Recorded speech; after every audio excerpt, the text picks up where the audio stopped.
हेमंत सोरेन के जैसा बोल दीजिएगा, छगरी चराओ बकरी चराओ, और भी कुछ ऐसा तो नहीं होगा आपके साथ? नहीं, वैसा नहीं होगा। मुझे अभी तक जितने झारखंड में अभी मैं पहला कैंडिडेट हूँ जो 2 जगह से निर्दलीय लड़ रहा हूँ चुनाव। ये केजरीवाल की सरकार वो भी बोल रहा था कि जो भी कमाएंगे हम सारा जनता में लुटा देंगे, उसी तरह आप भी बोल रहे हैं, कहीं ऐसा तो नहीं होगा कि आप केजरीवाल के जैसा हो जाइएगा? नहीं नहीं, वैसा नहीं है। वैसा देखिए, बोलना और करना सबका अलग अलग हो। 20,000 का आप नौकरी दे रहे हैं तो उससे हम 40,000 का प्रोडक्शन भी देते हैं। हाँ, वो तो हो सकता है।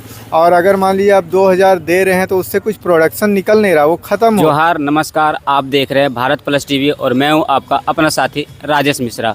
हम अभी हैं गिरिडीह विधानसभा क्षेत्र के गिरिडीह में, और हमारे साथ है रामेश्वर जी जो गिरिडीह विधानसभा से भी चुनाव लड़ रहे हैं, और गांडी विधानसभा से भी चुनाव लड़ रहे हैं, वो भी निर्दलीय। और एक युवा हैं, और युवाओं के बारे में क्या सोचते हैं इस चुनावी मुद्दे को लेकर के हम इनसे जानने का प्रयास करेंगे, क्या इसका राय रहेगा। सबसे पहले जोहार। जोहार, नमस्ते साथियों। मेरा नाम रामेश्वर दुसाद है। मैं एक निर्दलीय प्रत्याशी हूँ गिरिडीह और गांडे विधानसभा से। जैसे कि अभी देखा जा रहा है कि हम लोग का सबसे ज़्यादा समस्या है वो छात्रों का है। छात्रों को रोज़गार नहीं मिल पा रहा हम लोग को, है ना, जिस कारण से अभी सब छात्र इधर उधर अपना प्राइवेट काम कर रहे हैं, है ना। जिस उम्र में लोग तैयारी करते हैं, जैसे कि आप भी उस उम्र से हैं, हम भी उस उम्र से हैं, तो आप राजनीतिक में कैसे आए? मतलब कि आप तो जॉब वगैरह का भी तैयारी कर सकते, तो राजनीतिक में कैसे आ गए? देखिए सर, विज़न जैसे होता है ना, तो विज़न आगे का जैसे हमको समझ में आ रहा है कि जितनी भी पार्टियां हैं वो सब बता रही हैं कि मतलब हम कुछ करेंगे छात्रों के लिए, लेकिन क्या करेंगी वो किन्हीं के विज़न में नहीं है। मेरे विज़न में है कि अगर मैं विधायक बनता हूँ गिरिडीह और गांडे से, तो मैं अपने छात्रों के लिए नए नए तरह की विकल्प का मतलब होती है, उनके नए नए विकल्प निकालूंगा। युवाओं का आप किस तरह से मदद कीजिएगा अगर आपका सत्ता बनता है, या फिर आप जीत जाते हैं गिरिडीह विधानसभा हो या फिर गांडे विधानसभा से हो? क्योंकि बहुत सारे पार्टी यहाँ पे आते हैं और दावे करते हैं कि हम जीतने के बाद ये कर देंगे, नौकरी दे देंगे, जॉब दिला देंगे, या फिर प्राइवेट सेक्टर में जॉब दिला देंगे। तो उन सब चीज़ों को आप कैसे युवाओं को अपने ओर कीजिएगा? जैसे कि हम अगर आते हैं विधायक बनते हैं तो हम युवाओं के लिए मतलब एक पर्सनल सपोर्ट होता है ना, हेल्प, तो वो मेरा रहेगा। पर्सनल नंबर रहेगा, आप कभी भी मेरे से कॉल करके बात कर सकते हैं, कोई भी समस्या आती है तो। और आपकी जैसे अभी सबसे ज़्यादा दिक्कत होती है युवाओं को जाति आवासीय आय बनाने में। जी, उसमें बहुत ज़्यादा खर्च भी लग जाता है, जो कि काफ़ी ज़्यादा फेस करना पड़ता है, काफ़ी ज़्यादा टाइम भी लग जाता है। हाँ, तो उसके लिए मैं हमेशा मॉनिटरिंग करूँगा कि उनका जो जाति आवासीय आय है वो टाइम पर उनको मिल जाए, ताकि उनका काम ना रुके। यहाँ पे बहुत सारे नेता हैं जो पहले से विधायक रह चुके हैं, या फिर जो हैं और पूर्वी रह चुके हैं, तो उन सब चीज़ों को आप किस तरीके से फेस कीजिएगा यहाँ पे? देखिए, मैं यही कहना चाहूँगा कि देखिए, उनको अपना काम करने का मौका मिला, ठीक है, और वो उतना अपना काम किए, लेकिन अब बार बार उन्हीं को मौका मिलेगा तो हम लोग कहाँ जाएंगे? छात्र, हम लोग को भी तो मौका मिलना चाहिए।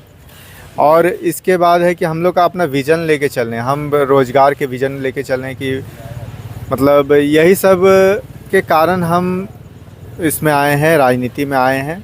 इससे पहले हम लोकसभा भी लड़े हैं, जबकि लोकसभा यहाँ से कोई भी विधानसभा जो अभी विधायक प्रत्याशी हैं गिरिडीह से कोई नहीं लड़े थे।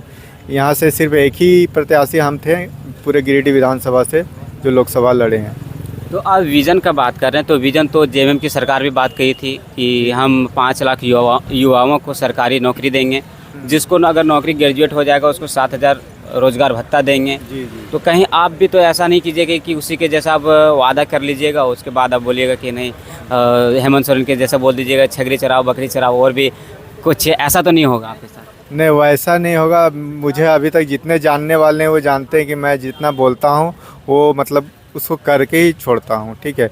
और मेरा मतलब विज़न ही देख लीजिए आप, मैं लोकसभा से शुरू किया, अभी विधानसभा में मैंने पूरा पहले का इतिहास खंगाला तो मुझे पता चला अभी कोई वैसा कैंडिडेट नहीं है जो 2 जगह से निर्दलीय लड़ा है। तो झारखंड में अभी मैं पहला कैंडिडेट हूँ जो 2 जगह से निर्दलीय लड़ रहा हूँ चुनाव। जी, और यहाँ पे काफ़ी सारे जो है प्रवासी मजदूर हैं, जो यहाँ से गुजरात हो गया, दिल्ली हो गया, मुंबई हो गया, बहुत सारे जगहों पे जाते हैं अपने काम करने के लिए। तो उनमें आप लोगों को लिए किस तरीके का सुविधा दे पाएंगे? जैसे कि केंद्र में बीजेपी की सरकार है, फिर भी वो सुविधा नहीं दे पा रहे हैं। जैसे कि जिस तरह के ट्रेन होना चाहिए उस तरह का ट्रेन यहाँ पे लोगों को मिल नहीं रहा है, डायरेक्ट ट्रेन नहीं मिला, तो उन सब चीज़ों को आप किस तरीके से मतलब कि सुविधा दे पाएंगे? देखिए, उनके लिए मेरे लिए ये है कि हमारा जो झारखंड है ना, वो गरीब झारखंड है, सोने का झारखंड है, ठीक है। लेकिन इसको चलाने के लिए एक सही लीडरशिप की ज़रूरत है, जो मतलब एक दिल से अपने मतलब चलाए।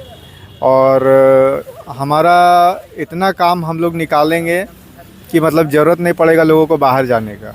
जैसे कि अगर कोयले की खदान की बात करें तो पास में ही गिरिडीह में कोयल माइन है, वहाँ पे भी लोग काम वगैरह करते हैं, यहाँ पर भी रह के काम कर सकते हैं। तो रोज़गार की आप क्या सुविधा दे सकते हैं गिरिडीह विधानसभा क्षेत्र में, या फिर अगर आप गांडी विधानसभा में अगर आते हैं तो युवाओं को क्या रोज़गार दे पाएंगे? देखिए, गिरिडीह विधानसभा में जैसे कोयले की जो बंद पड़ी खदानें हैं उनको चालू कराएंगे, और गांडे विधानसभा जो है वो कृषि प्रधान क्षेत्र है, जी जी। तो वहाँ पे ज़्यादातर कृषि पर ध्यान दिया जाएगा। और गांडे विधानसभा में अगर मैं आता हूँ या गिरिडीह में, दोनों में आता हूँ, तो गांडे के लिए तो सबसे ज़रूरी चीज़ है कोल्ड स्टोरेज। जी।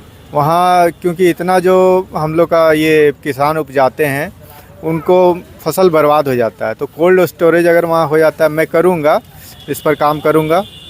जैसे कि बीजेपी जेएमएम की सरकार महिलाओं को 1,000 दे करके महिलाओं को अपनी ओर आकर्षित कर रहा है, तो आप उन सबको कैसे अपनी ओर आकर्षित कीजिएगा कि आपके कन्वर्ट हो जाए? जैसे कि वो पैसा देकर अपनी ओर खींच रहे हैं, तो आप किस तरीके से कीजिएगा उन सबको सामने?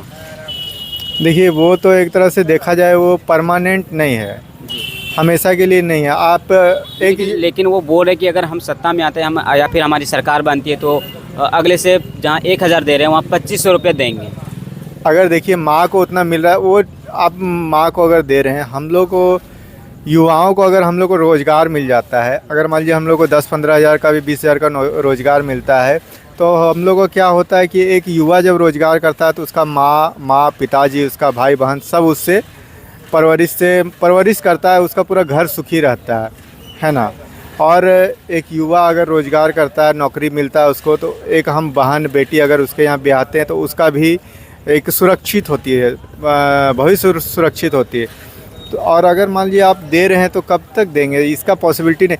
अगर 20,000 का आप नौकरी दे रहे हैं तो उससे हम 40,000 का प्रोडक्शन भी देते हैं। हाँ, वो तो हो सकता है। और अगर मान लीजिए आप 2,000 दे रहे हैं तो उससे कुछ प्रोडक्शन निकल नहीं रहा, वो ख़त्म हो रहा है, ठीक है।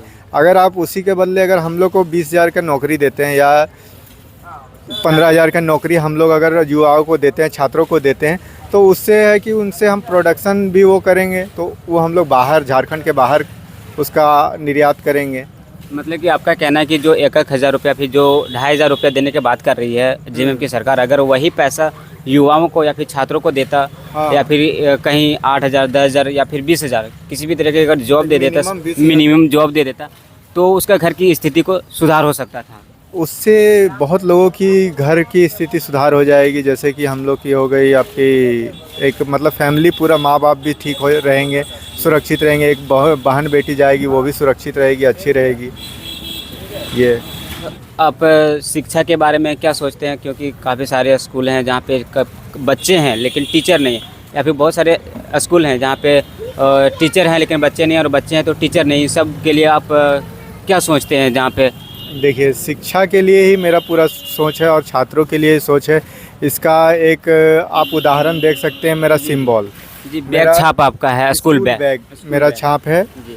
तो इसका उदाहरण यही है कि शिक्षा के बारे में ही हम ध्यान रख के अपना सारा कुछ कर रहे हैं। ये राजनीतिक करियर का शुरुआत कर रहे हैं। उसके बाद राजीव दीक्षित जो हैं जी। इनके मार्गदर्शन पर हम इनके विचारधाराओं पे चलते हैं।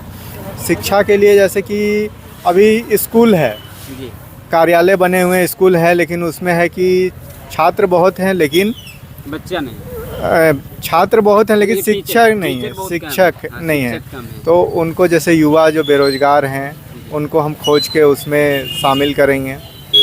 उनको वैकेंसी मतलब वहाँ जो खाली जगह वो फिर हम उसको अपना प्राइवेट से मैनेज करेंगे। और मैनेज हम कैसे करेंगे, जो मेरा सैलरी रहेगा, मेरा घोषणा पत्र में भी लिखा हुआ है, जो पैम्पलेट है उसमें, कि हम अपना सैलरी का 90% हिस्सा जो है वो छात्रों मतलब अपने समाज के लिए, छात्रों के लिए, कोई ज़रूरतमंद है उसके लिए हम दान कर देंगे। हम 90% अपना सैलरी का हिस्सा जो रहेगा, जो वेतन का, वो दान कर देंगे। आप बोल रहे हैं कि 90% हम सैलरी का दान कर देंगे, तो इसी तरह का एक सरकार थे केजरीवाल की सरकार, वो भी बोल रहा था कि जो भी कमाएंगे हम सारा जनता में लुटा देंगे। उसी तरह आप भी बोल रहे हैं, कहीं ऐसा तो नहीं होगा कि आप केजरीवाल के जैसा हो जाइएगा? नहीं नहीं, वैसा नहीं है। वैसा देखिए, बोलना और करना सबका अलग अलग होता है, ठीक है, लेकिन हम जो बोल रहे हैं उसको करेंगे। मौका दीजिएगा तो ना देखिएगा आप।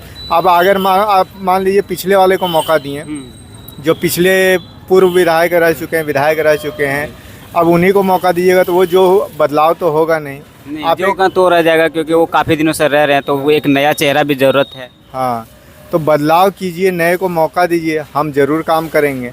और काम देखिए, अभी तक देखा जाए इतिहास, तो जितने क्रांतिकारी रहे हैं वो युवा ही रहे हैं, ठीक है, और वही समाज को बदलने की कोशिश करते हैं। जैसे कि अभी सीजीएल का पेपर हुआ था, वो जबकि नेट वगैरह सारा चीज़ बंद रहने के बाद भी लीक हो जाता है, या फिर उसका पेपर जो है लीक हो जाता है, या फिर उसका पेपर बेच दिया जाता है, सीट को बेच ही दिया जाता है, तो उस पर आप क्या कहना चाहिएगा? 18 लाख, 30 लाख, 35 लाख में बेच दिया जाता है, तो गरीब बच्चा जो रहता है पढ़ने में अच्छा रहता है, लेकिन वो सब जॉब नहीं ले पाता है, तो वो सबके पास पैसा नहीं, तो कैसे वो सब मैनेज करेगा?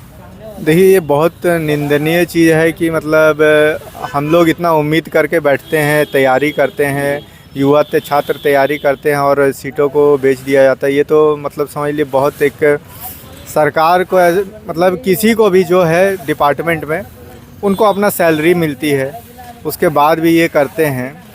इस पर जो भी गवर्नमेंट रहती है उनको सख्त एक्शन लेनी चाहिए। कि बैग छाप है, मतलब कि स्कूल बैग छाप है, इससे साफ संकेत होता है कि ये युवाओं के लिए, छात्रों के लिए एक मसीहा बन के खड़ा होंगे और छात्रों के लिए काफ़ी ज़्यादा हेल्प भी करेंगे, यही कहना आपका? हाँ, छात्रों के लिए ही पहल करने के लिए मैं आया हूँ, और मैं भी एक छात्र ही हूँ आपकी तरह समझ लीजिए। और ज़िंदगी सीखने का नाम है जो कभी ख़त्म नहीं होगा। हम कितना भी आगे चल जाएं लेकिन सीखते रहेंगे। ज्ञान का अंत नहीं है जी, ज्ञान का कभी अंत नहीं होता, जब तक उसका अंतिम सांस चलता है तब तक ज्ञान आदमी सीखते रहता सीखते ही रहता है जी। फिर मिलते हैं किसी और वीडियो में। और ये रहा मेरा चुनावी यात्रा का वीडियो।